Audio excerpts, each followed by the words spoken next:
Siyempre unang-una yung may napatunayan na, tapos honest. Yan. Yan yung mga kailangan natin ngayon sa bansa natin.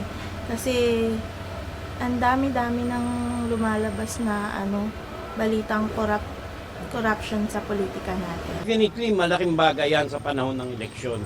Kaya kinakailangan yung kung matutuloy man yung impeachment bago mag-eleksyon, kinakailangan walang yung hindi partisan, hindi kasi although impeachment is a political process, di ba? Huwag abusuhin, huwag gamitin para sa pamumulitika. Dapat may mga plataforma dun sa mga tunay na problema ng bayan, katulad ng kahirapan, kawalan ng trabaho, lumalalang peace and order situation.